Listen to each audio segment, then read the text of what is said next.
a lady, I got a lady, I got a lady. Hey, I got a lady, I got a lady. Hey, name is the upper echelon, she a debater, baby, baby. She can give it to you straight, no chaser. She got the smarts, she got the heart, she got the heart, she got the confidence, baby, confidence. Yeah. Baby, she the upper echelon. You know you intimidated. Stupid can't play with smart. She got the smart, she got the smart, she got the heart, she got the heart, she got the confidence. Baby, she the upper echelon. You know you intimidated. Stupid can't play with smart. Stupid can't play with smart. Stupid can't play with smart. Stupid can't play with smart. Stupid can't play with smart. Stupid can't play with smart. Stupid can't play with smart. Stupid can't play with smart. Stupid can't play with smart. Stupid can't play with smart. Stupid can't play with smart. Stupid can't play with smart. Stupid can't play with smart. Stupid can't play with smart. Stupid can't play with smart. Stupid can't play with smart. Stupid can't play with smart.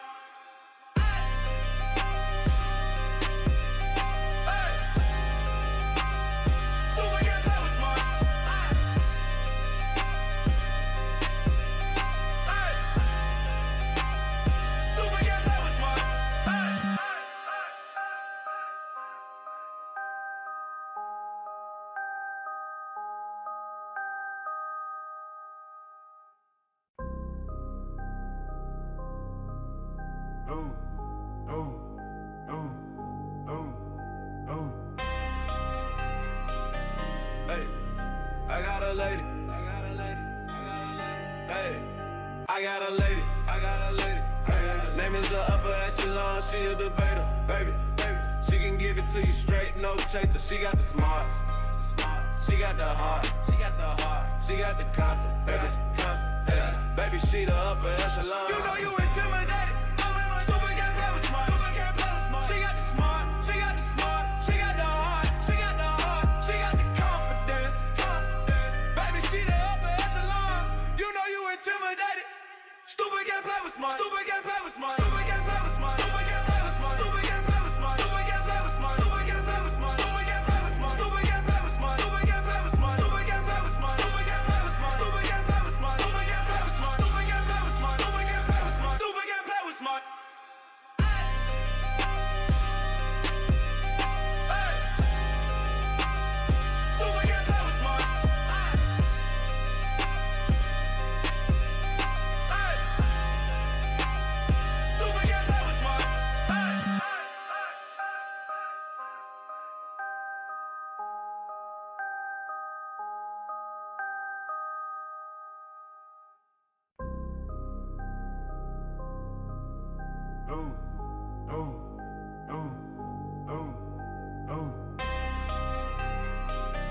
Hey, I got a lady, I got a lady, I got a lady. Hey, I got a lady, I got a lady. Hey, name is the upper echelon, she a debater, baby, baby. She can give it to you straight, no chaser. She got the smarts, she got the heart, she got the heart, she got the confidence, baby, confidence. Yeah. Baby, she the upper echelon. You know you intimidated.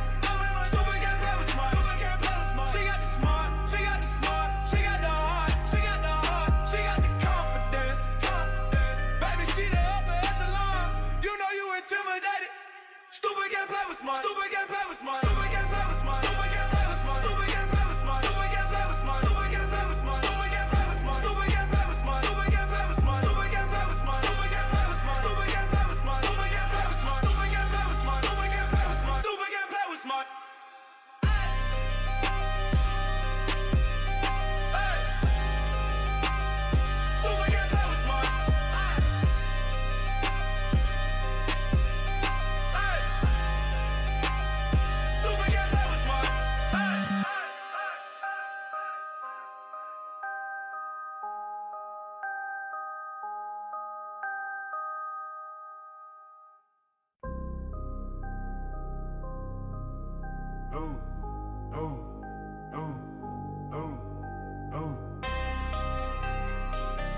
Hey, I got a lady, I got a lady, I got a lady. Hey, I got a lady, I got a lady. Hey, name is the upper echelon, she a debater, baby, baby.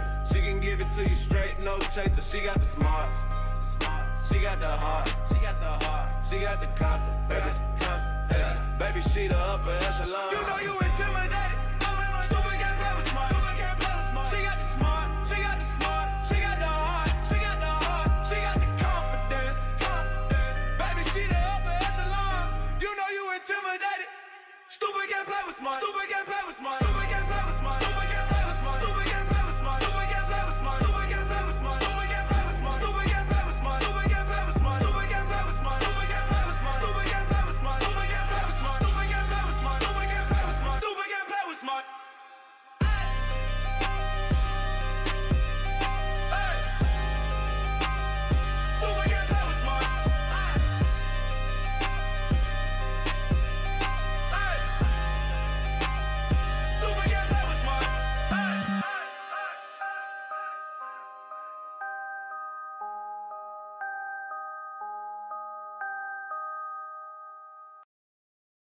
Welcome back to the Upper Echelon Podcast where we keep it real and we keep it jiggy over here. Cause why? Cause we ain't never, ever, ever scared. If you in here, y'all hit that like button for me. Um, excuse me, my allergies is acting up this morning. Hit the like button for me. Everybody that's in here, I need y'all to hit that like button. It's really important. It brings traction to my channel, and it also puts me a little bit more into the algorithm so that more people can see my material and my channel gets a little bit more exposure. Okay. So that's really important to me for you guys to hit that like button. Also, if you're in the chat and you just sitting there and you have not hit the subscribe button, what are y'all waiting on? Subscribe to my channel. I bring quality content, you guys. We talk about quality content over here. So make sure you subscribe and then come back for more. While you're here, the other thing I need you to do is hit the notification bell so that you can be notified of the next time that I live stream or the next time that I post content. Yesterday we read over before hold on, wait. Before I get into that, I got to say a big shout out to everybody that is in here that has already gotten me up to 6 super chats and super stickers. You guys are amazing. I set a high goal today because I'm going to be reading over a lot of documentation. It's going to take a little bit of time. I'm going to try not to drag it out too much, y'all. So if you guys would like to donate to my channel and show that you appreciate my hard work in delivering real content to you guys, go ahead and send me a super chat or super sticker. Help me reach my goal. Normally I do 10. Today I did 20. So shout out to Terry for those 2 super chats.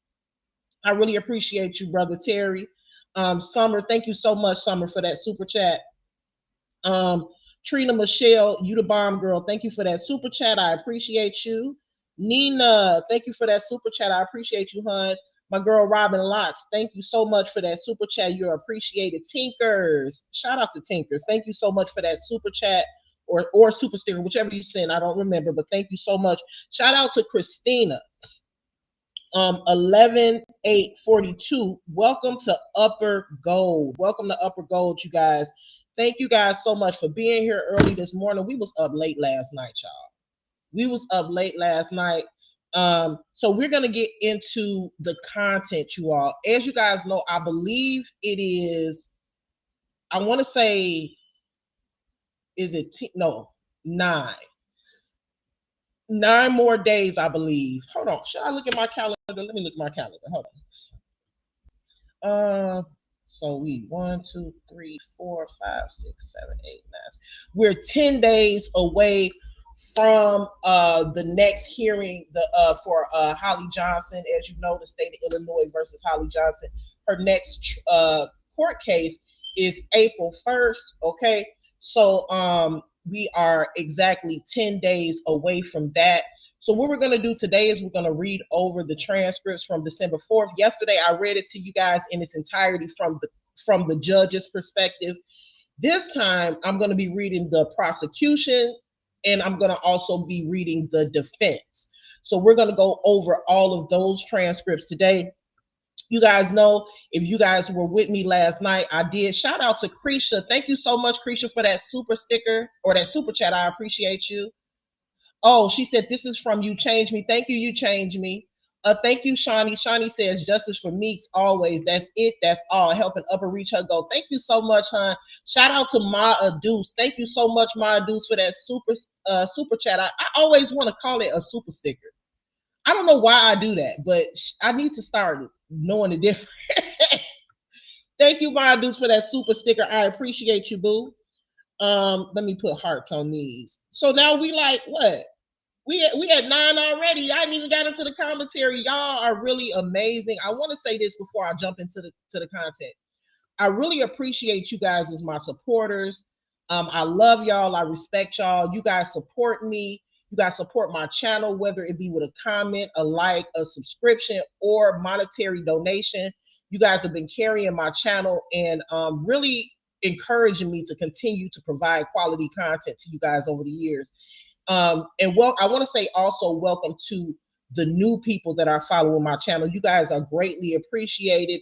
I enjoy the builds that we have together, the back and forth that we can have together. You guys are awesome. Shout out to Creisha for that super chat. I don't know. I be wanting to say super sticker so bad. Shout out to Prisha for that super chat. We are 10 super stickers away from our goal.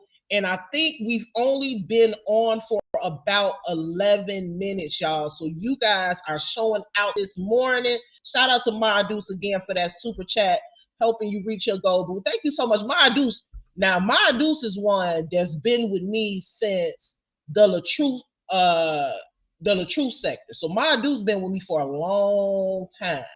So I gotta give it up to Maya Deuce. Thank you so much, huh? Shout out to Yvette for that super sticker.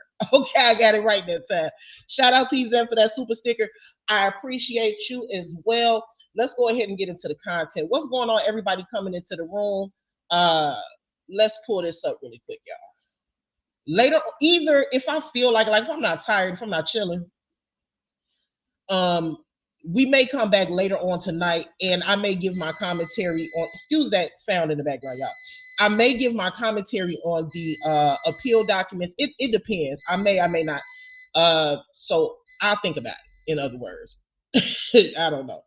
Okay, shout out to Erica. Thank you so much, Erica. We are at 14, y'all. Shout out to Came to Live. Came to Live. Thank you so much for that super chat, that $50 super chat. Shout out to you, huh? Shout out to Shanta for that super sticker. I appreciate you. Freddie, Justice for Meeks, welcome to Upper Gold. Do y'all want a members only later? Do y'all want a members only later? If y'all want a members only later, we could do a members only membership live later if y'all want to do that. If so, go ahead and buy your membership.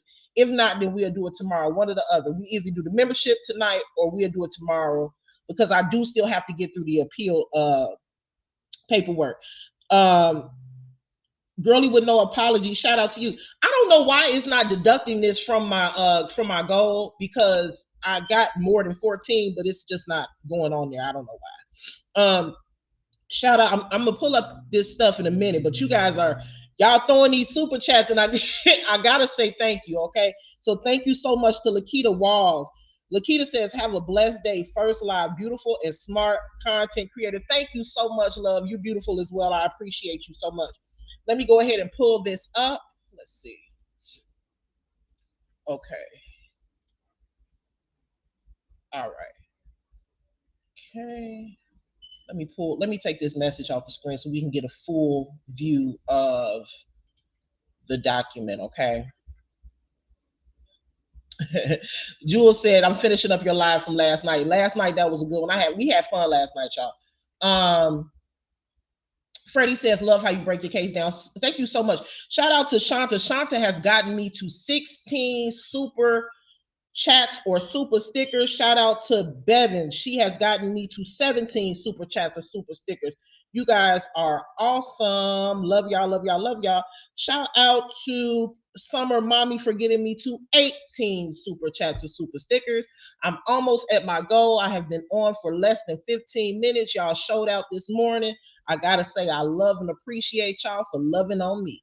Okay, so let's go ahead and get into the documents. Okay, so we're gonna start from the top. We're going to start from let me say this. I know I keep putting it out. Shout out to Erica. That's my Facebook boo. Shout out to Erica. I want to say this too. Yesterday, like I told y'all, I went over the judge's portion of the documentation. However, because a lot of people are jealous of me, somebody actually reported that and it got taken down. But of course, YouTube, they have their automated system was able to pick up that it was just a hater and they put it back on. So I just want to say to my haters, nanny, nanny, boo, boo, ha, ha, ha, ha. They put it back up and I'm at 19 super chats and super stickers. Everybody loves me. Okay, I'm done.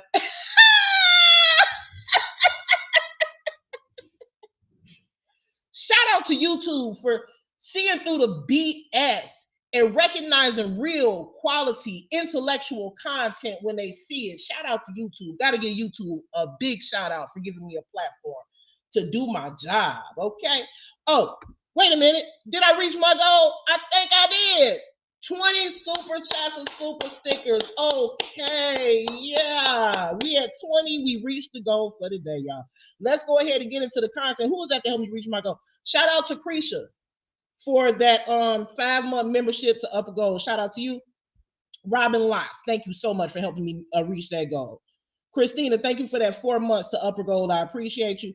Lisa Wilson, thank you for that super sticker. Tinkers, thank you again for assisting me with reaching my goal of 20 super chats and super stickers so early on in the game.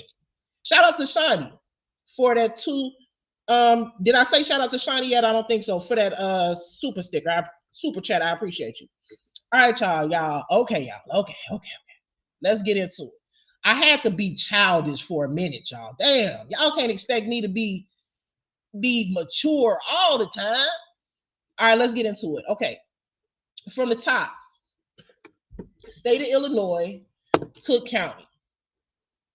Okay, the people of the state of Illinois versus Quadasia Johnson. Shout out to my Deuce for that 17-month subscription to my membership. That's almost 2 years right there. Shout out to my Deuce. Shout out to Brittany Davis. She says, keep up the good work. Stupid can't play with smart. Never has been able to play with smart. Can't play with me. Can't compete with me. No match for me. Shout out to you. That is the absolute truth. Stupid cannot play with smart. Can't stand next to me, baby. All right, let's go. So we're going to read. We're going to get past this part right here because this part doesn't need to be read, to be honest with you. It's just simply saying that court was held on December 4th. Okay, this is the initial detention hearing. We're going to skip past y'all. And we're going to go down. So obviously, and then this is not just for you guys. This is for anybody who is not, content creators, supporters who cannot afford maybe to purchase the transcripts, or who just don't want to buy the transcripts. They're not that invested to purchase the transcripts, or they don't have anyone to give them the transcripts. I'm going to go ahead and post them on my channel. I do this for a reason, because I want the case to have a certain level of transparency on social media.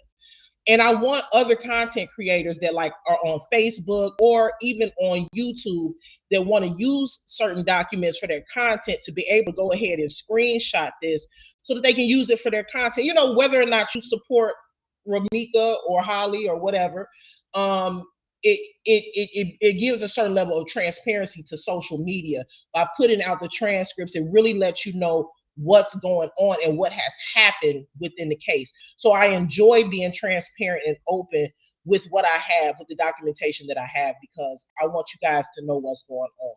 So we're going to start from the top. Some of it you may be like, oh, well, that's not significant, but I think it is beneficial to read all of it. Okay. So the judge says, calling the case of Quadasia Johnson.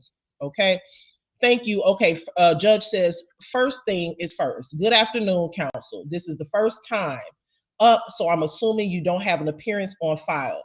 Leave to file your appearance will be granted. If you can follow that up with a written appearance at your convenience, that would be great, but for the record. Then Ms. Williams, who is Ari, says, thank you, counsel, and your Cook County number, please. Ms. Williams gives the number. The judge says, very good. All right, leave to file your appearance is granted. Ms. Johnson, you are charged with 1 count of unaliving in the 1st degree. The state has filed a petition for your detention prior to trial. We're going to have a hearing about that today, and your attorney who's filed an appearance on your behalf will be representing you for the purposes of this hearing. State, could you please spread of record the basis for filing of the petition, as well as what materials you've tendered to the defense by way of discovery? Now, the initial prosecution, you guys, was someone named Mr. Picara.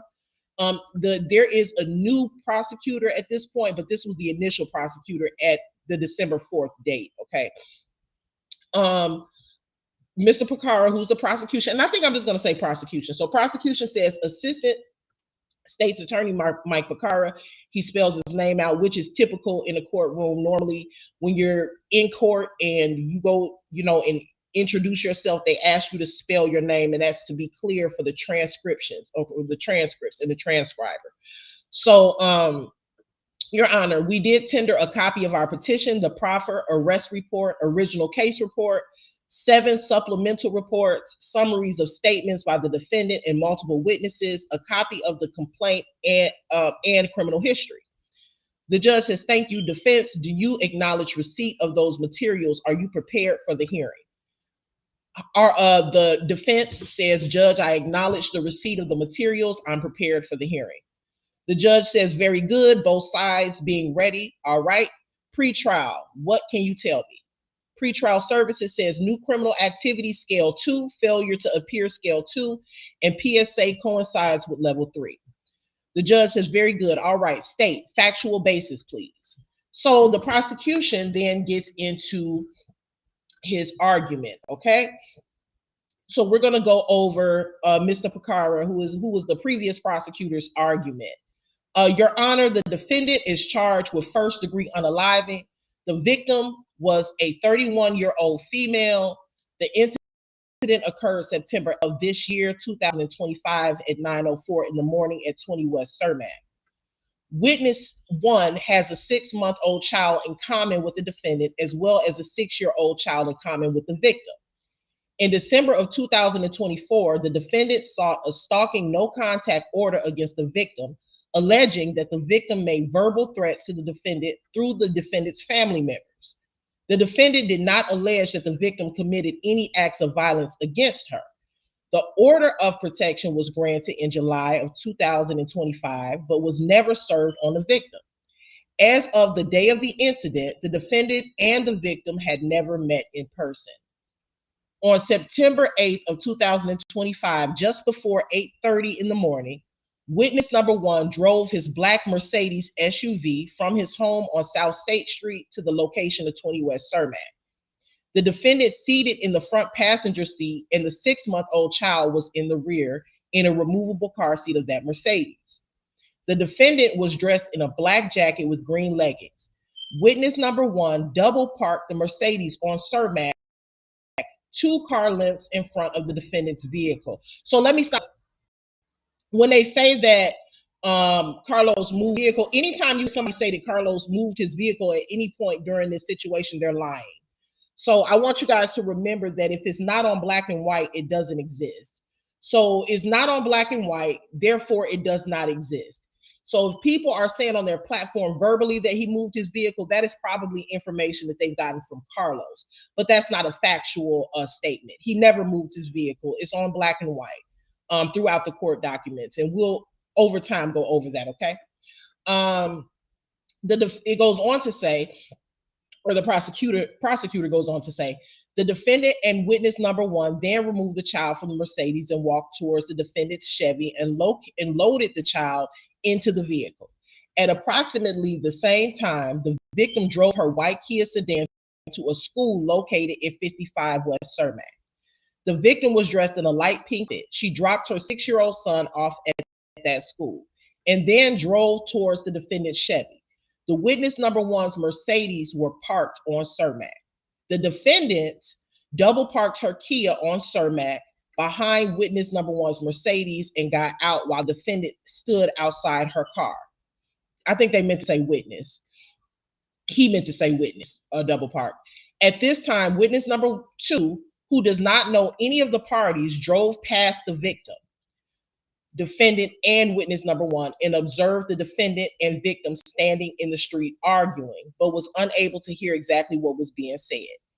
He observed witness number 1 standing in between the defendant and the victim with his arms extended, and then observed the defendant advance towards the victim as witness number 1 held the defendant back. Witness 2 observed witness number 1 push the defendant away from the victim, while the victim was unarmed, stood stationary with her arms crossed across her chest. Minutes later, witness 3 was on an eastbound bus that drove past the defendant and victim as they argued. She observed the bus video captured the victim and witness number 1 standing in the open driver's door area of the victim's Kia. At this time, witness number 4 was standing east on Cermak approaching State Street. Witness number 3 got off the bus, walked across Cermak, and stood under the CTA green line stop near witness number 4. Witness 3 and 4, who also don't know any of the parties involved, observed witness number 1 standing in between the defendant and the victim. They observed the victim walk towards the driver's door of the Kia. So they're saying that, so he's saying she walked back to her car. Standing in the threshold of the driver's door, with witness 1 standing immediately outside of that door. The defendant was standing on the sidewalk arguing with the victim. Witness 3 observed witness number 1 strike the victim by repeatedly swinging the driver's door of the Kia closed on her. Witness 3 called 911 and reported that witness number 1 had struck the victim multiple times with the car door. After that 911 call, the victim entered her car. Witness 3 and witness 4 then observed the defendant approach the victim's car and heard the defendant making threats towards the victim. Witness 3 walked closer to the incident at this time. She then observed the victim exit the Kia, and when she did, witness 3 observed witness 1 approach the victim from behind and place her in a chokehold with his right arm, while striking her with his left. Witness number 4 observed the victim unarmed with her hand in the air, trying to break free from witness number 1's grasp. Witness 3 heard the defendant make threats to shoot the victim and heard witness number 1 tell the victim that the defendant had a gun. The defendant then went to her vehicle and was observed by witness 3 retrieving a handgun and then standing on the sidewalk. The victim was able to break free from witness number 1's hold and took steps away from the defendant, as observed by witness 3. Witness 3 then observed the defendant point her weapon at the victim, walks towards the victim, and then fired multiple times with a pause between the first shot and subsequent shots. Witness 4 had just turned to walk away when he heard one gunshot, a pause, followed by 2 more. He looked towards the direction of the gunshot and observed the defendant holding a black handgun in her right hand. The victim was struck multiple times and collapsed. Witness 3 observed witness number 1 remove the victim's body and move her slightly west. Witness 3 then called 911 and reported that the defendant pew-pewed the victim.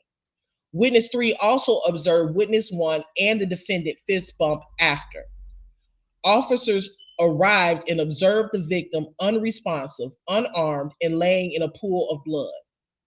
They observed that she had been pew-pewed in the face and in the leg. Witness number 1 was still on scene and covered in blood. The defendant was also on scene and had blood on her pants and hands. The victim was transported to the hospital and pronounced deceased shortly thereafter. Witness 2, 3, and 4 were also still on scene when officers arrived. Witness number 2 identified the defendant on scene as one of he saw arguing minutes earlier. Witness number 3 positively identified the defendant on scene as the shooter. The defendant was detained and admitted to shooting the victim. From her Chevy, officers recovered 1 loaded 9mm handgun. Evidence technicians processed the scene, recovering 3 9mm spent shell casings. Ballistics analysis revealed that all 3 of those spent shell casings were fired from the defendant's 9mm firearm recovered from the Chevy. The defendant refused medical attention and was transported to the police station where she claimed self-defense and acknowledged that this was the first time she had ever seen the victim in person.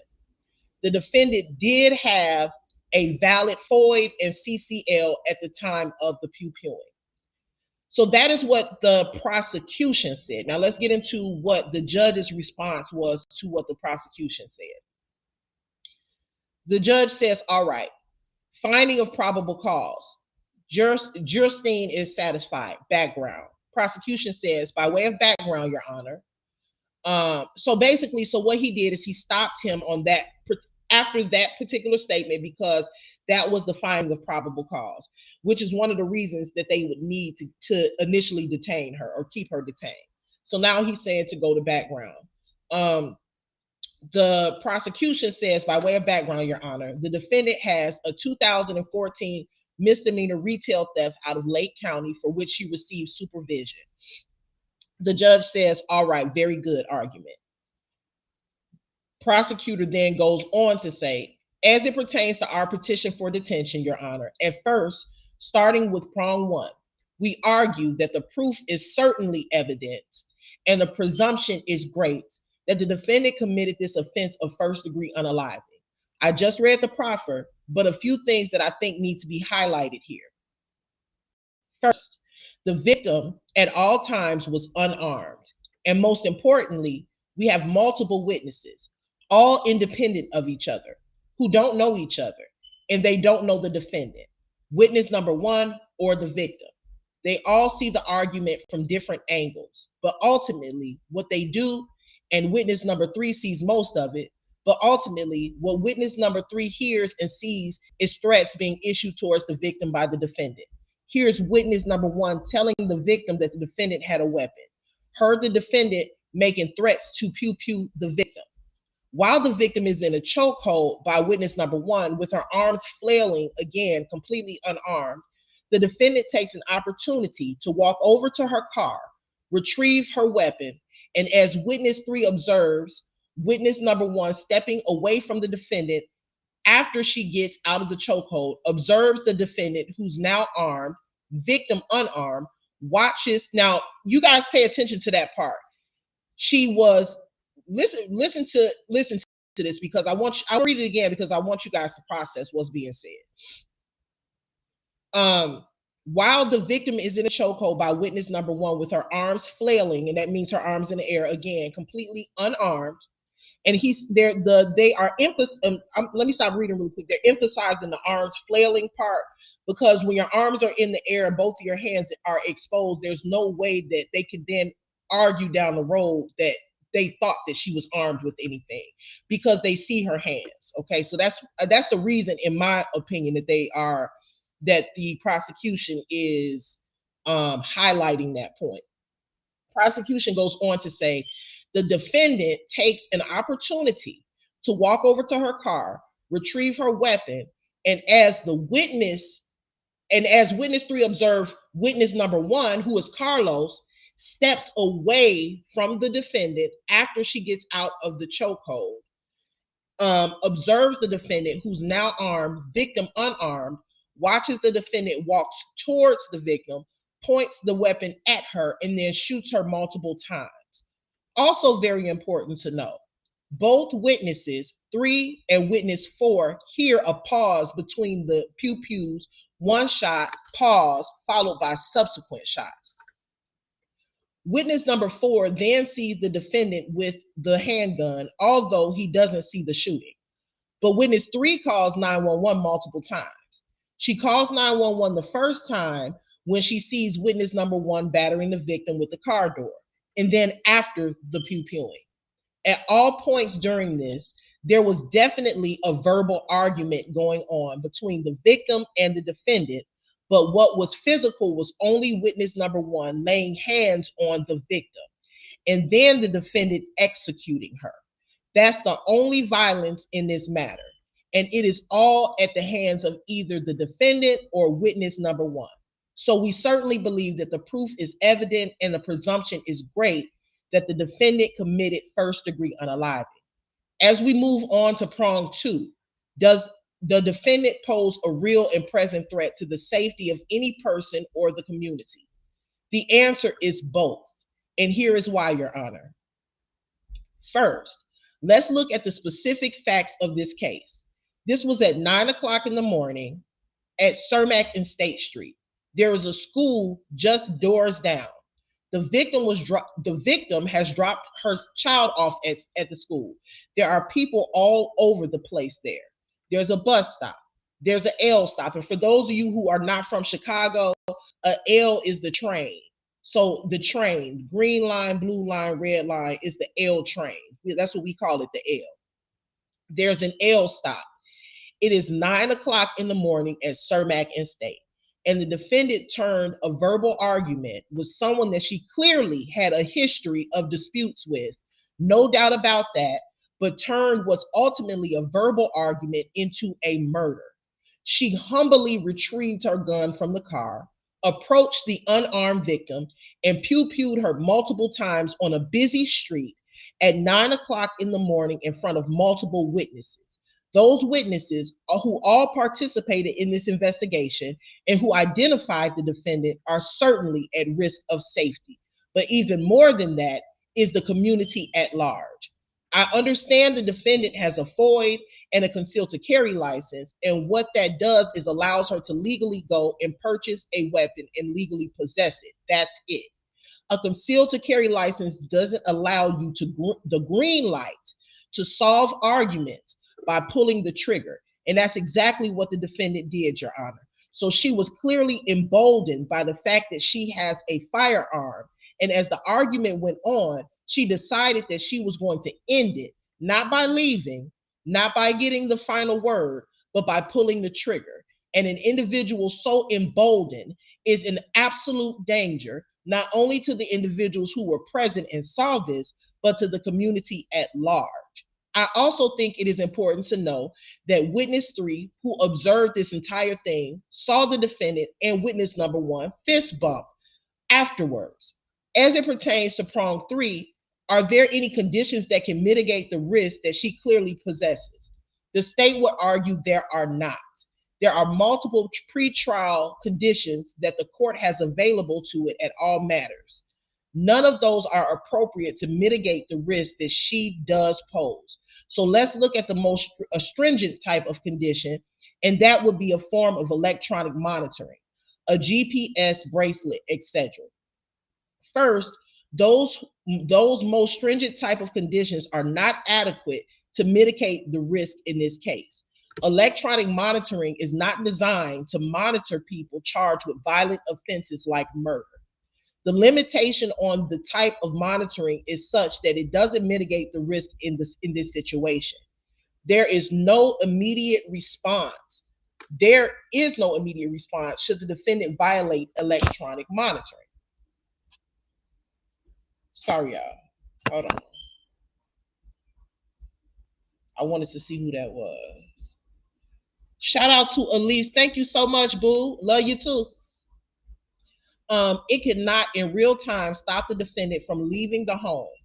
And when we have an issue as to the risk of the community, certainly those type of bracelets or any sort of GPS monitoring can protect the entire community from a danger that she possesses. If the most stringent conditions, even if you can combine the most stringent conditions with all other conditions, again, if those cannot mitigate the risk, there is no viable option that this court has.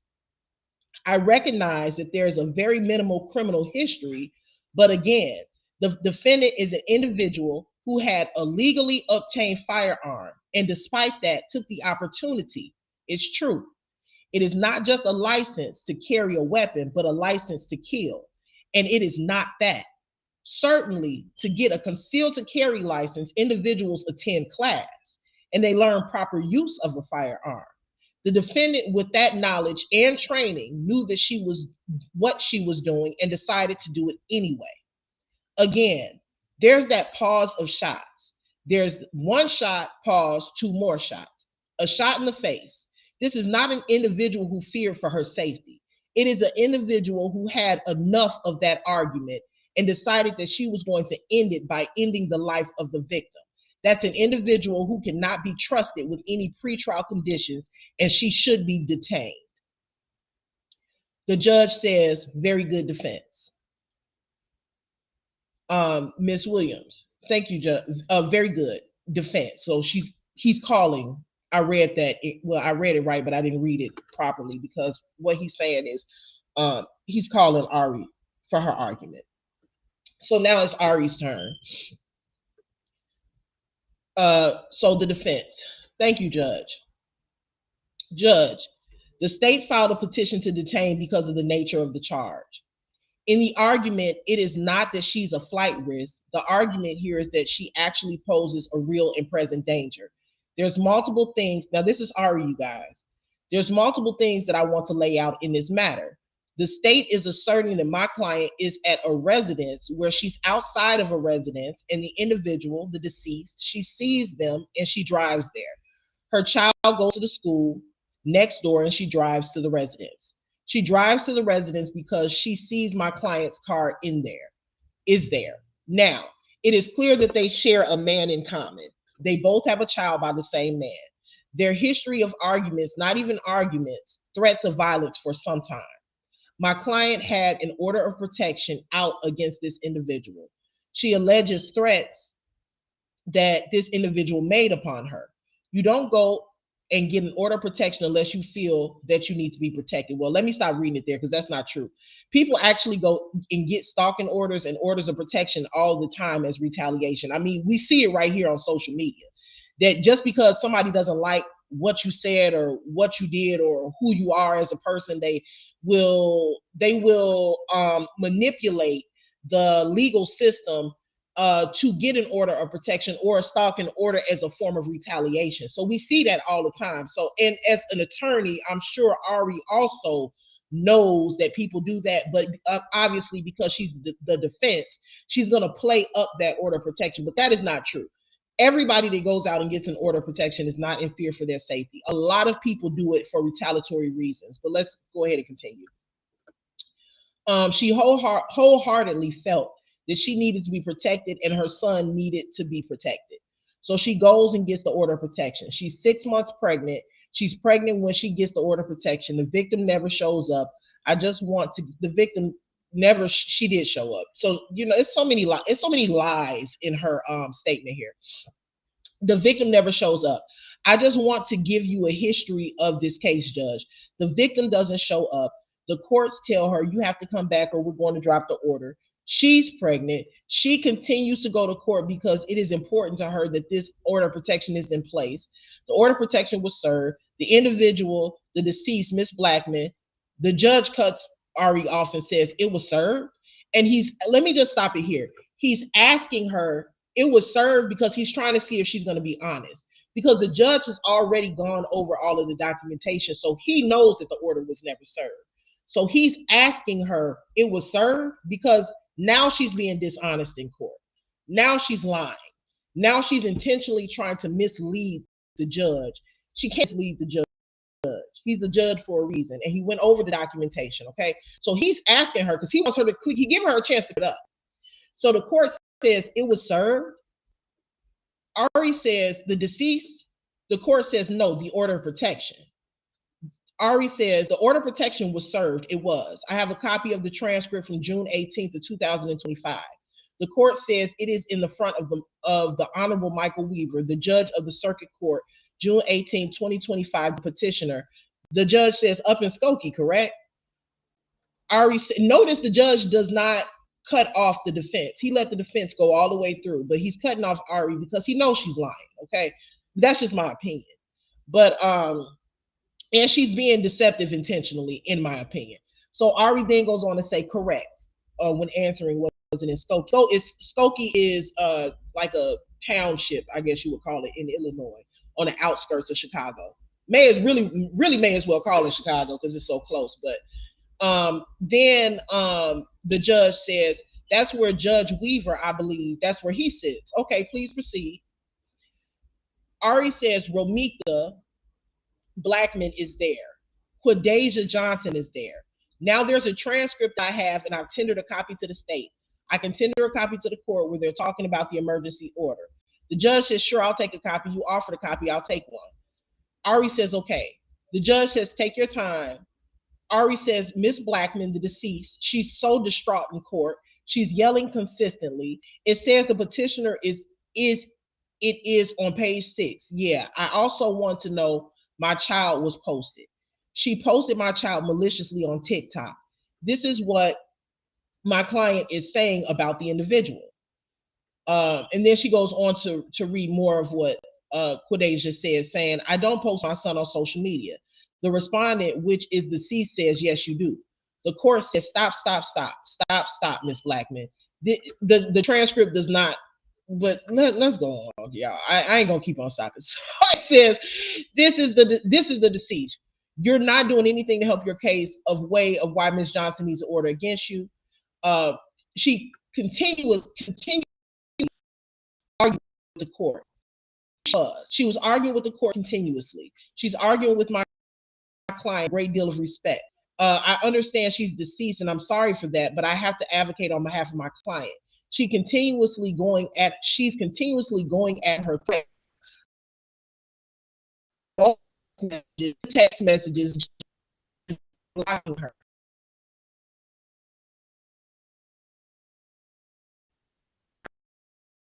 Whether she goes online, this girl, I want to say for a second, I want to say my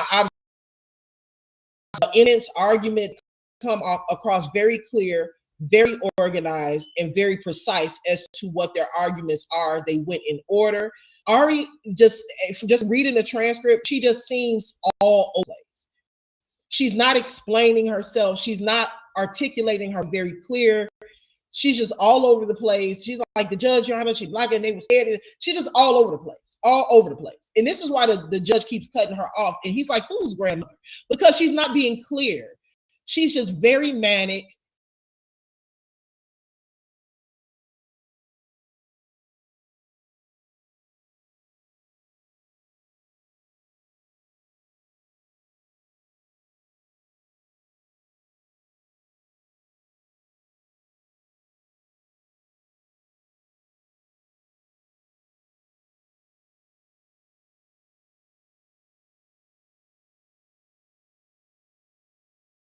The grandmother and tells that grandmother that she's going to unalive my client. She texts her. She has a name. She goes by Holly, my client. She sends a message that says Holly, November 7th. My client never responds. There's people who know she's been reaching out to the boyfriend, the mutual boyfriend's friends. He sends messages that says your baby daddy, baby mama calling you, thinking they're effing around. She's tweaking. She won't stop calling me. Her man. She's sending messages to multiple people trying to see who's messing with who. People are saying that she don't want to be involved in this, that they don't want to be involved in this. This is what the deceased was doing. She also says April 4th, F you and that baby. My baby don't have a brother. He's the only child. She's so distraught that he's messing with another woman. Even if they have a relationship, which they do, that's none of our business, but she's distraught because there's another woman in the picture. So she's saying F the baby, F her, F you. She's threatening to unalive. This is what she tells grandma. There's more text messages. I'm effing that truck up since you want to be a bitch. She was violent. There's videos of her with throwing bricks, slamming bricks on cars, threatening the child's father. Of course, she didn't do it to the child's mother because she's trying to stay her distance from the deceased. So although they haven't met in person, so she's giving an excuse. She's saying, oh, so you guys can't hear me? No sound upper, you're going in and out. So you guys are unable to hear me? Okay, so let me see. Let me check my connection.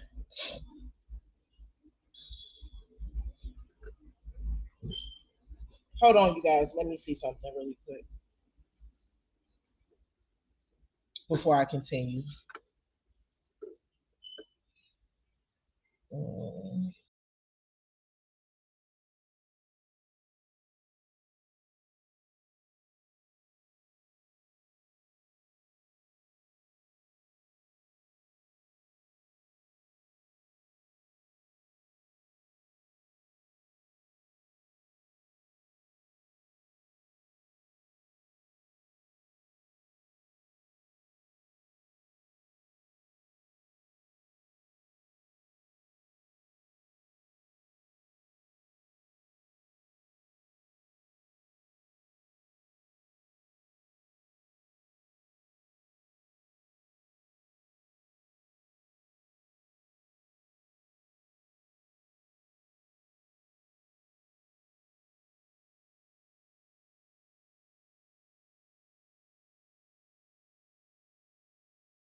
know that it went out, y'all.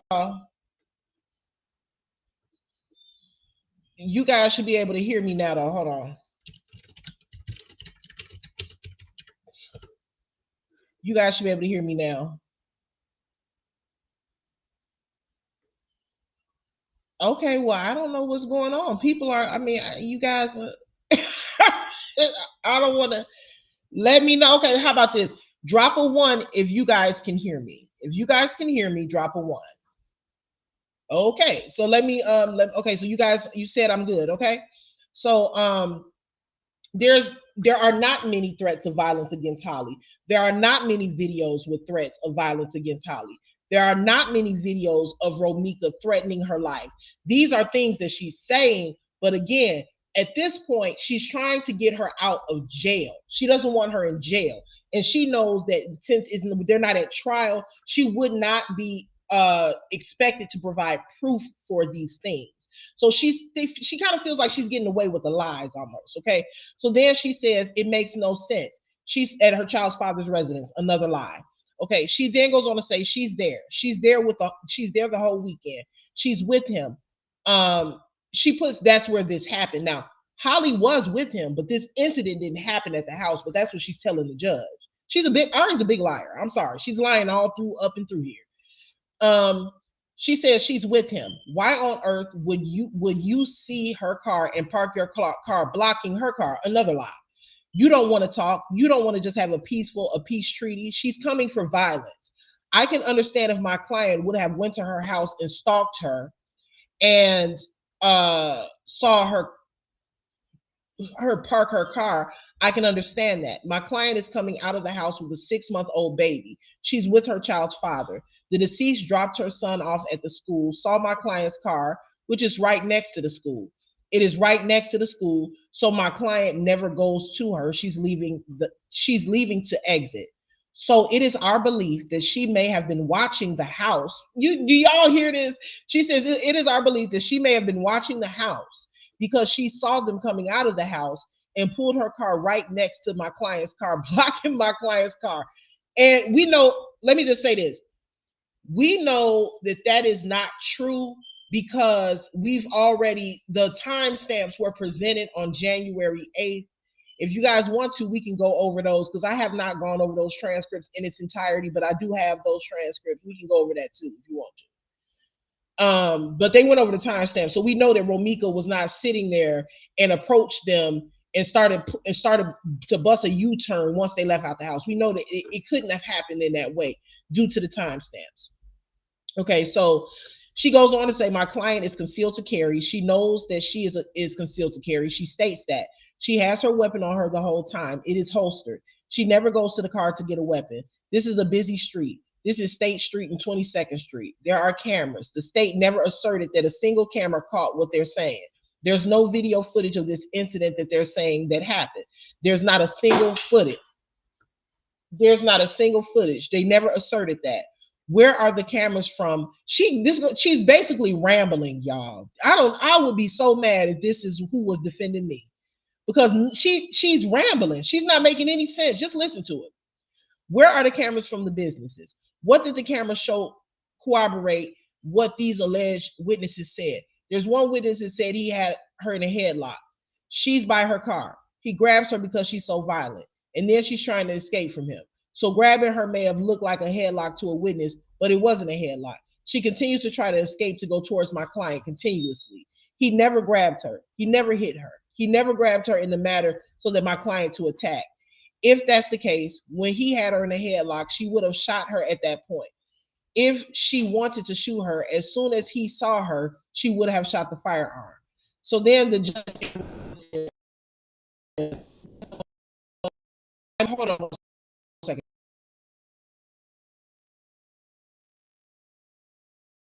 The judge says, well, I mean, if she had shot her while she was in a headlock, wouldn't there have been a pretty high chance of hitting witness one? And so the judge makes a good point. And so then basically saying, well, you know, she would have pew Carlos possibly in that case. And so then Ari goes on to say that is absolutely true, but there are multiple. And let me just say why I believe he said that. Okay, he's saying that pew pew Romika while Romika was in the headlock because there would have been more of a chance to pew pew Carlos. But I believe he mentions that because it shows that she's being strategic in her movements. She has time to think. She knows she knows what she's doing. She's not in a panic. She's aiming. She knows when to pew pew, when not to pew pew. That's that. So if they ever try to argue panic, that would be very hard to do because she strategically waited until there was some sort of space or distance between Ramika and Carlos before she fired the weapon. So Ari then goes on to say that is absolutely true, but there are multiple occasions where she could have pew-pewed her, is what I'm saying, Judge. They have to show this is not beyond a reasonable doubt. This is not a trial. Hold on one second. This is not a trial. They're going to have a very hard time at trial proving first-degree unaliving. They have to show that there's not a lawful justification and that she intended to unalive or cause great bodily harm. The shooting was absolutely justified. Okay, and so then she says, when she gets out of the headlock, she rushes my client continuously. She didn't shoot her from a distance. She didn't shoot her from a distance where she's this far, indicating she's rushing her at the time and she shoots. That's what happens, Judge. That's what she's saying is happened, but that's not what the witnesses are saying happened, and that's not what the I'm talking now, I'm not reading. And that's not what the medical examiner's report shows is scientifically could have happened. Because we do know that the medical examiner report, she has no, Romika has no soot, no stippling, no gunpowder residue on her person at all. So when she says that she was close to her and all of this, that has to be proven. And just due to the evidence that's been, excuse my dog, y'all, due to the evidence that, hold on, y'all, wait.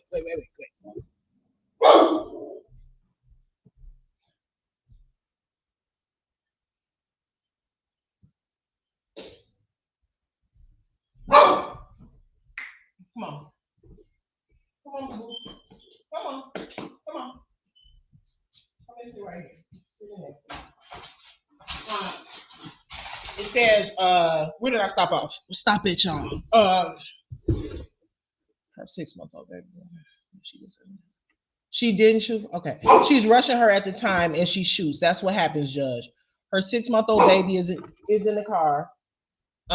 She can't get away because they're blocking her car. She saw the weapon, the gun was on her hip. Do you see all of the lies in there? Y'all see all the lies in there? So she lying and saying that she had the weapon on her, which has already been proven that she didn't. She's saying that the car was blocked. That's already been proven that it wasn't. She continued to go back to her. The judge said, "You said they were blocking her car. Was there anyone with the victim?" Ari says the boyfriend's car was in front. The client's car was in the middle. The deceased car is parallel right next to her. She can't leave.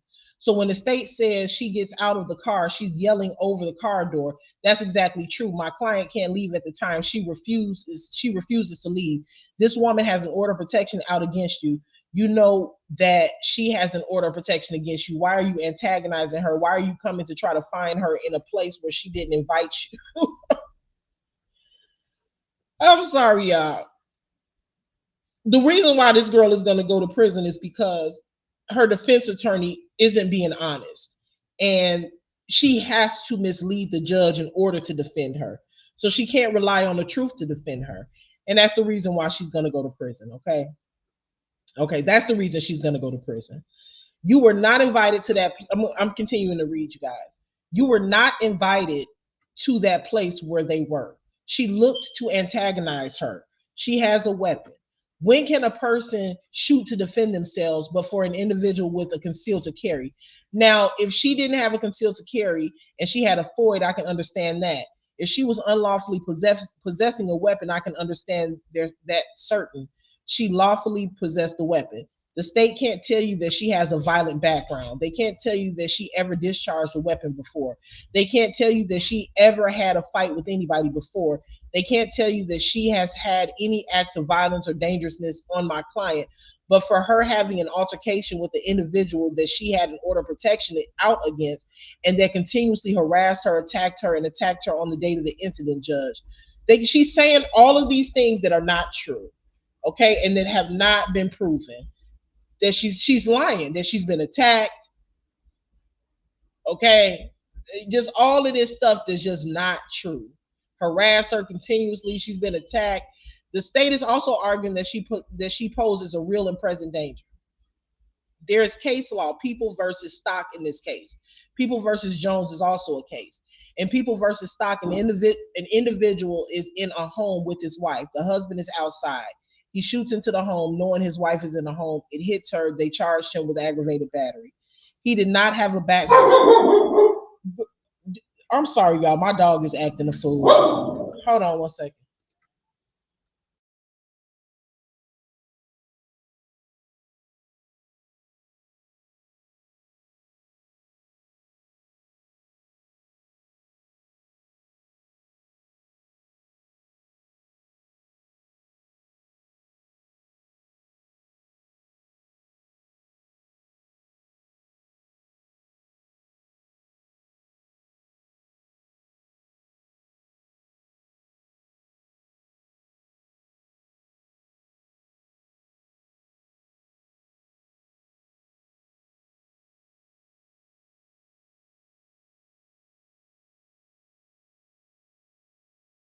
In this case at hand, if I'm sorry, y'all, my dog sees another dog outside, so she's gonna bark. I can't stop that. If you feel, in this case at hand, if you feel that they've shown by the proof is evident and presumption is being great that the client committed this offense by clear and convincing evidence, Judge, I ask that you don't find that she poses a real and present danger.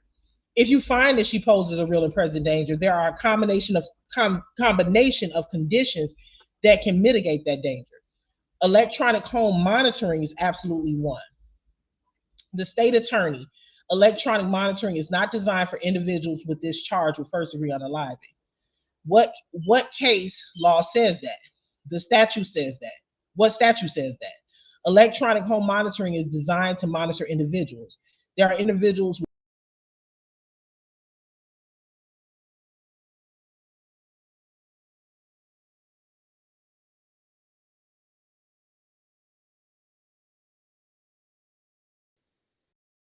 hurt her real bad.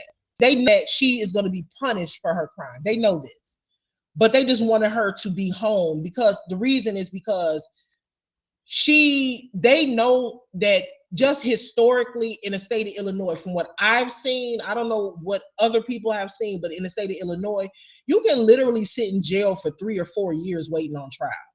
So she would have all of that time free on electronic home monitoring to enjoy her family, to raise her son until they get to trial and decide what her fate would be. That's the reason they want her home. They know she's going down for it, but she was just arguing to get her home, y'all. So had she had a background or been on parole or been on probation or was a violent individual, I can understand electronic home monitoring.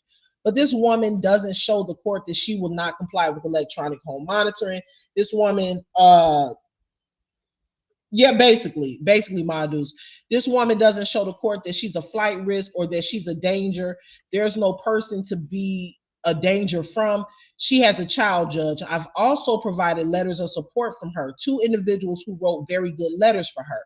She was in dental school at the time. And then they keep saying she wasn't in dental school. She ain't going to school to be a damn dentist. She got accepted to school to be a dental assistant. But not that matters. Like, they make good money too. I'm just saying though, like she's everything that she is saying is not true. I'm just pointing out that literally her entire argument is a lie, even down to the most minute detail, y'all. So let me continue reading. She says, I have proof of that, Judge. She was slated to start dental school during this incident. She was slated to start dental school at that time. She has she sold lashes for a long time. and that was a booming business for her. I no, it wasn't. But she just la. Nothing is true. None of it is true. Okay. Y'all remember that interview with Michael Jackson where they was asking him about the allegations about the inappropriate stuff with the kids.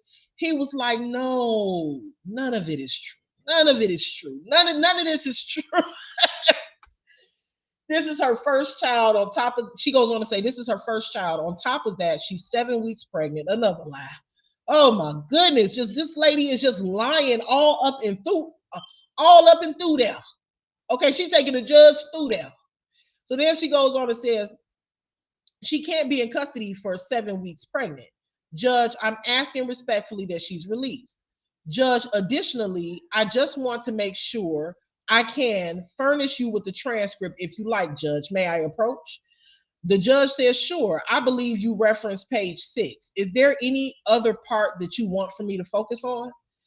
Ari says, Judge, that's my reference. I wanted to show you the order because there's discrepancies as to whether my client had an order of protection or the victim had an order of protection or whether the victim was actually served with the order of protection. This transcript, shout out to Black Justice. Welcome to Upper Gold, Black Justice. Thank you for that membership. This transcript furnishes the proof that she absolutely knew about the order of protection. She absolutely was in the court when the order of protection was discussed. Judge, there's more individuals, there's friends that talk about this individual, calling them, confronting them, looking to it. And I'm telling you now, let me stop reading. Ari is very long-winded. She will talk for hours. She will go on and on and on and on and on and not be saying a god doggone thing. She do a whole lot of talking with no substance. She's not really saying anything. And the stuff that she is saying, none of it is true. So then she says, Judge, she scored a 2 and a 2 for new criminal activity. I don't even know how she scores a 2 with no background. I don't know how she scores a 2 for failure to appear when they have never alleged that she never appeared in court. The judge says, well, let's find out pre-trial. How did we get to a 2? Pre-trial services says, Your Honor, she has a prior misdemeanor conviction on September 16th for speeding in traffic. She received a conditional discharge. It's conditional discharge for that in room 102. The judge says that's September of this year. Pre-trial services says no, 2015. The judge says very good. Okay. Ari says that was over 10 years ago, Judge. The judge says, well, that's why I always say that pre-trial, the ratings are suggestions, information. They're by no way, shape, or form controlling because they do occasionally produce, anomalies. Ari says, yes, Judge, I respect that. So the judge is basically telling her, based on the rating that the pretrial services gave her of a 2, yeah, they gave her a 2, but he's saying it wouldn't matter what they gave her. It's not a controlling factor of whether or not she'll remain detained, okay? So it's a suggestion. Ari says, yes, Judge, I respect that. Again, I have a copy of the order of protection. I have a copy of the transcript. I have a copy of the threatening text messages. I have a copy of my client. I have a not you have a copy of your client. You see what I'm saying? Like she just be rambling. She don't even know what she be saying. She just be talking. She don't know what she be saying. I have a copy of the threatening messages. I have a copy of my client. I have a copy of the block numbers where the individual continues to call my client, threatening my client continuously, Judge. Judge, this is not first degree unaliving. Judge, she doesn't pose a real and present danger, and she absolutely will comply with any conditioning that the court sets forth. Can I have a moment, Judge? The judge says, no, take your time. A pause was had, and then Ari then goes and says, Judge, may I approach for the transcript? And then the judge says, yes, please. I've had a chance to review it. Ari says, I do have certain text messages where she couldn't get in contact with my client on her phone. Her son had a phone. She would call my client continuously from her son's phone. So respectfully, Judge, I ask for her release. Thank you. Oh, Lord, girl. Y'all, I'm just going to be honest with you. She trash. She's trash. She's a trash ass. I was trying to hold out on saying that, like, maybe she just can't.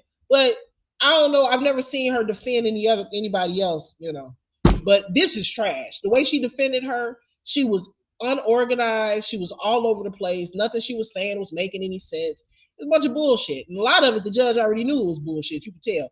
She's all over the place. She trash. In this case, anyway, she trash. She's rambling. She's not saying anything. She's not proving anything. And she has no evidence to provide other than those exhibits that I'm going to pull up again for y'all. So then the judge says, very good. All right, state rebuttal. Oh, okay. I didn't see this part. Wait a minute. I didn't see this part. I didn't. Okay, so here goes the prosecution. I thought that he was done. Okay, so the prosecutor, Mr. Picara, says, Your Honor, I'm not disputing that the defendant went and sought an order of protection. I'm not disputing that. I'm not disputing that the victim was in court in June and there was obviously an exchange with the court. The order of protection was granted in July. She needs to have a better lawyer. Hell, Kelly. I mean, I really don't want her to have a better lawyer, but it is entertaining, Kelly. The order of protection was granted in July, and I don't believe it was ever proof of service. But be that as it may, what it shows is that there is clearly conflict between the defendant and the victim. There's no doubt about that, okay? The defendant clearly felt that she was being harassed through her family, through her friends. I've seen copies of text messages. I don't know the origin, but it is clear that that's how the defendant felt. She applied for that order of protection.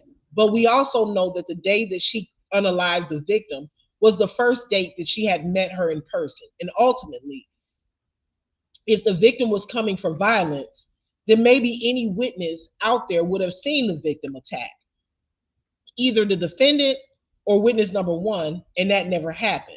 So let me stop it right here. So the prosecutor is saying that nobody saw Ramika attack Holly. Nobody saw Ramika attack Holly. It's not, is what he's saying. Not only is he saying that,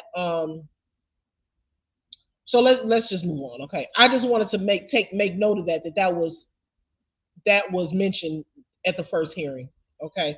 So the prosecutor goes on to say there was a verbal argument, and you don't get to unalive the person who's been causing you grief for the last many months, even if that person was harassing you.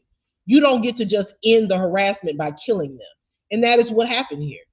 If she was coming for violence, if the victim was coming for violence, then she would have conceivably, at some point during that argument that lasted for multiple minutes, witnessed by multiple individuals, would have been seen on the attack, throwing a punch, going at somebody. Never happened. In fact, she's the one who was placed in a chokehold, who's having doors slammed against her, is being placed in a chokehold and hit by witness number one. So again, while the defendant may have not liked the victim may not have liked the defendant. You don't just go from there to killing somebody. At one point, one of the witnesses noticed that the victim even stood there with her arms crossed. Again, this is a posture of somebody who's not ready to attack, but who is perhaps defiant in an argument. Okay, a verbal argument. So one thing I can answer, so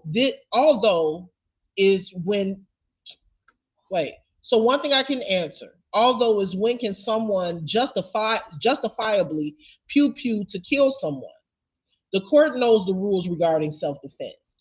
But what those rules don't include is unaliving somebody to end a verbal argument, unaliving somebody when you're feeling antagonized, unaliving somebody who's being released by from a headlock and backing away from you, unaliving somebody as that person is backing away from you and you approach them and shoot them multiple times, shooting once, pausing, and then pumping a few more rounds at the victim. That is not self-defense. And you certainly don't celebrate the unaliving of another individual in self-defense by fist bumping somebody.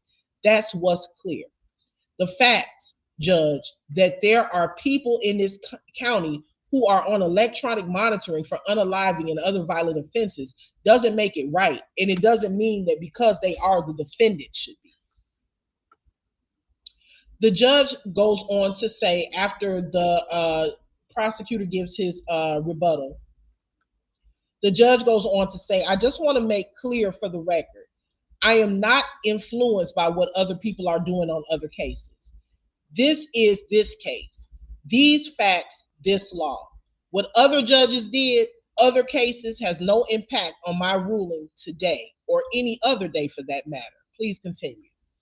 Mr. Pakara, who's uh, the prosecutor, then goes on to say, Your Honor, I pretty much just reiterate my argument as it pertains to prong 3.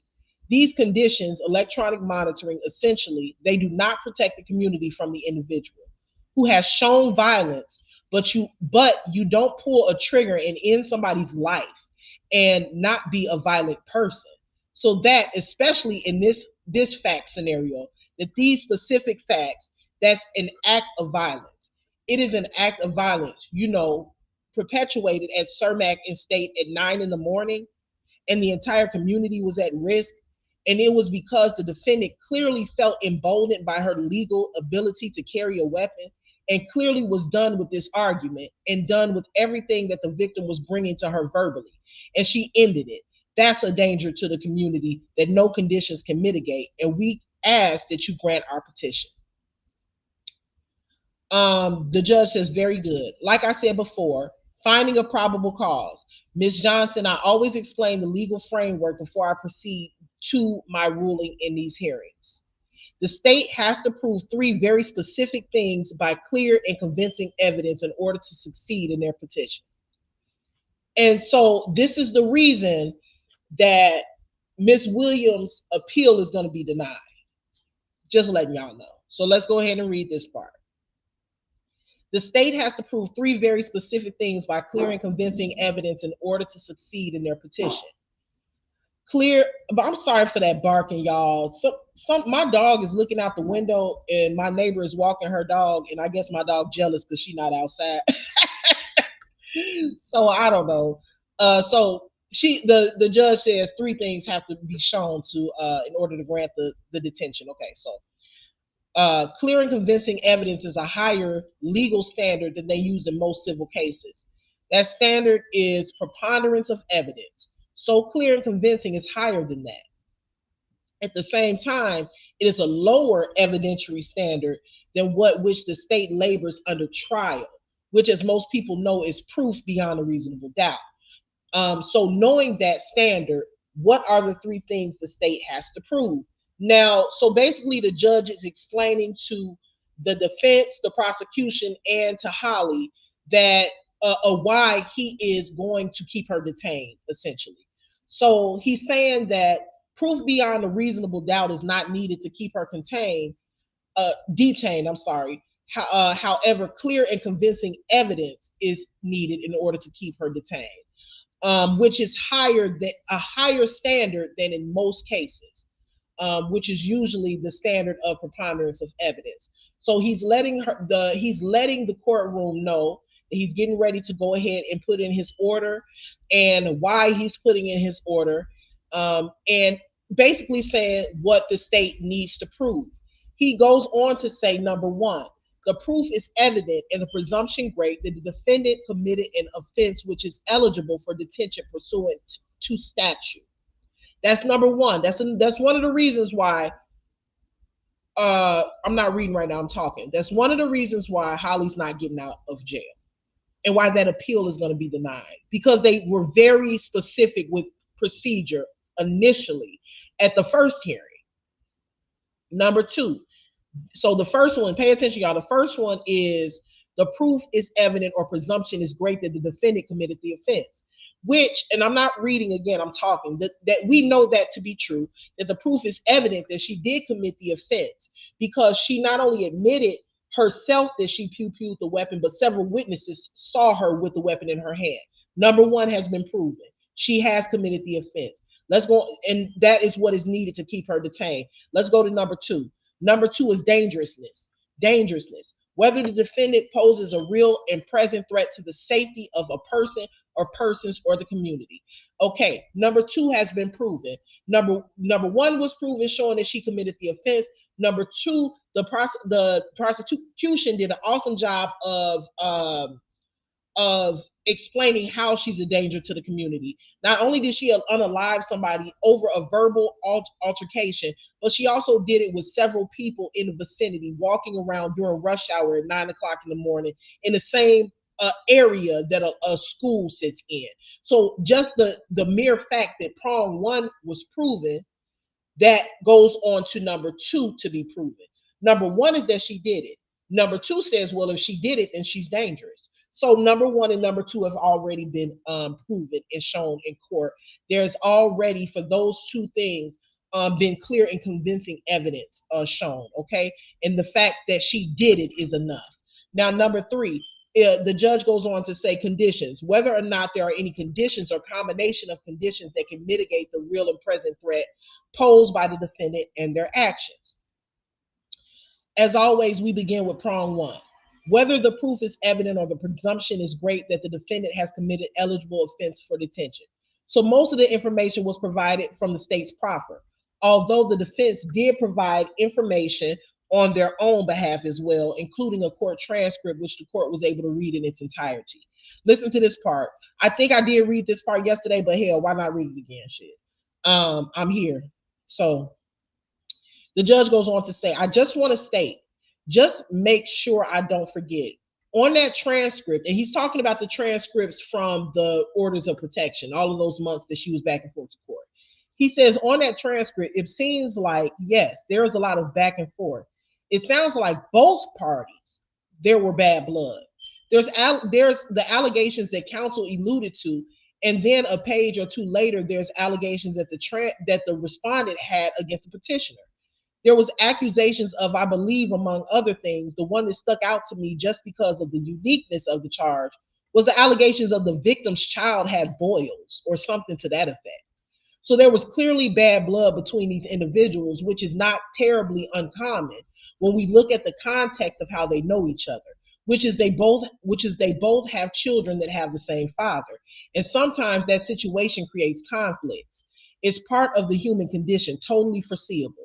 So in any event, this defendant was able to get a stalking no contact order. And I just want to note what a stalking no contact order is that it sets up a groundwork for an individual who is the petitioner and the processor of that order. When there are violations of that order, to call the police, and that can result in charges. That's not what an order of protection is. A stalking no contact order is just a version of that.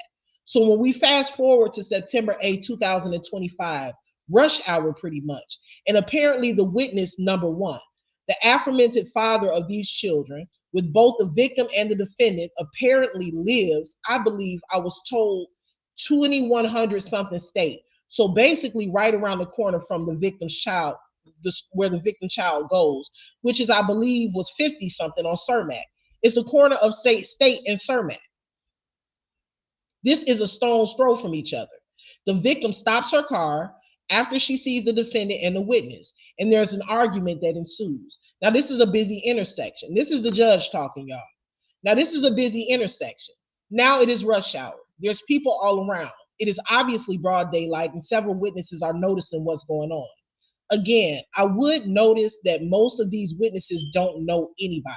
They have no stake in the game. They don't know the context. They're not shading what they have by life experience with the parties. They're just literally random bystanders who happen to be observing this thing. And they all pretty much, the ones who describe it, it is all described pretty much the same way. That initially the father is acting in between the two females, trying to keep them apart. Everyone knows that the victim is unarmed. And at one point the witnesses was pushing the defendant away from the victim, while the victim stood with her arms crossed, which is not even remotely a threatening gesture. And other witnesses are also seeing this. And the argument escalates, and eventually the victim goes back to the driver's door of her car. And that's when the witness starts striking her with the door. Now, this is before, to the best of my knowledge, any mention of a weapon. Certainly before a handgun was produced. And at this point, the situation was between the defendant and the victim, as well as the witness aiding the defendant. Witness one, I mean. At this point, it has escalated to the point where witness number 3 is calling 911.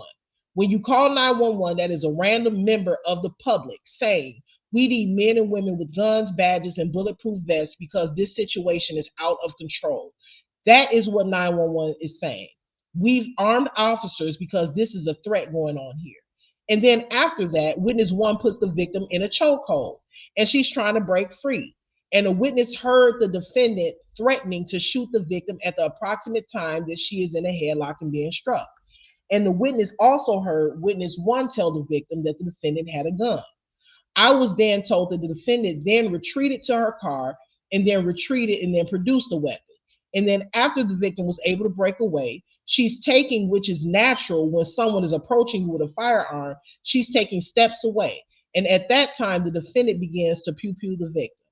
I find it fair, since the issue of self-defense has been raised, I find it very telling that there was a pause between shot number 1 and shot number 2 and 3. I don't know if shot number 1 would have been in or of itself would have been fatal, but I know that there was a pause and then the defendant made sure that the shots were fatal.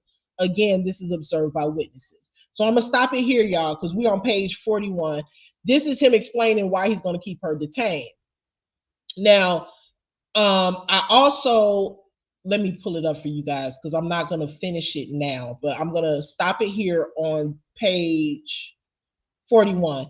And then if you want to hear the rest of it, I do have the rest of it because later on I have to get into this appeal and I don't want to read over the same stuff that I read over before.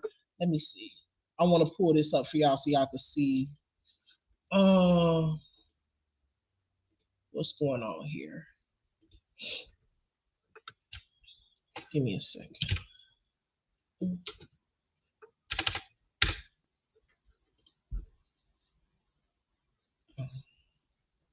I want y'all to go to this live stream. Okay. Let's see. So that if you want to finish the rest of the transcript, you can. Because later on, we got to get into talking about this appeal. Let's see. Hold on, where is it? Okay. Shout out to Rich. What's going on, sis? Rich said, up, babe. Going back a little when Miss Lyre stated the weapon was on her person. If anyone has a weapon knows you cannot wear, exactly, you can't wear a holster with stretch pants. They will be falling down. You could clearly see she didn't have a holster.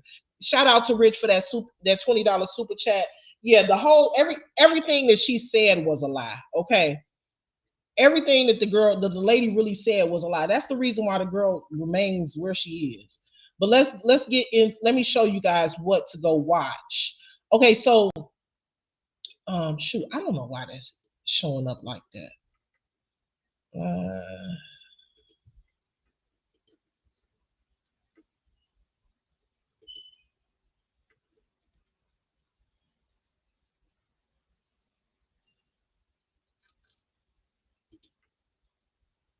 Well, it's called Never Before Seen Exclusive Appeal Exhibits the State of Illinois versus Holly Johnson. So the thumbnail not showing up on my computer for whatever reason. But go ahead and look at the video here. It's Never Before Seen Exclusive Appeal Exhibits where you can read the rest of it, y'all. Okay.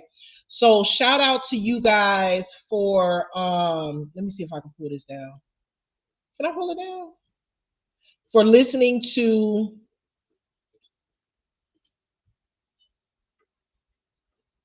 hold on, y'all. Let me see. Okay, shout out to you guys for kicking it with me this morning. Thank you guys so much for helping me reach my goal of 20 super chats, and 20 super stickers. I appreciate you guys greatly.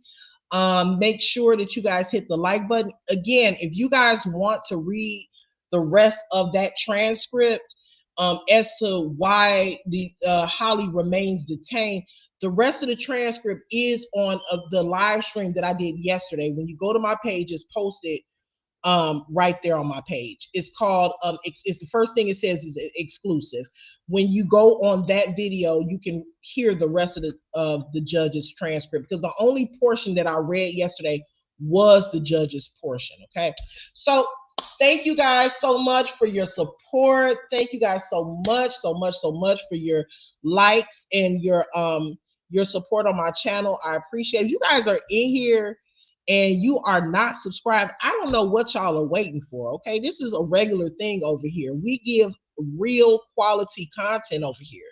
We don't BS around. Okay, we give good quality content. We read transcripts. We provide black and white. We don't sit over here and tell fairy tales. We tell the truth, because it's facts over feelings, right? So make sure that you're subscribed to my channel. Before you leave, hit that notification bell so that you can be notified of the next time that I live stream, or the next time that I post content, which will likely be tonight, probably like around 9-10 Central. What's going on, love? Love you too, boo. Which will likely be 9 or 10 o'clock Central, you guys. So shout out to y'all. Again, I'm out.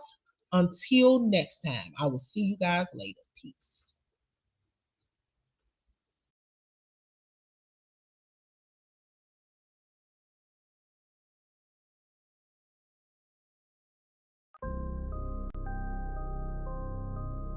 Oh, oh, oh, oh, oh.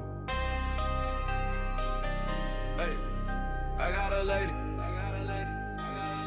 Hey, I got a lady. Hey, name is the upper echelon. She a debater, baby. She can give it to you straight, no chaser. She got the smarts. She got the heart. She got the confidence. Baby, she the upper echelon. You know you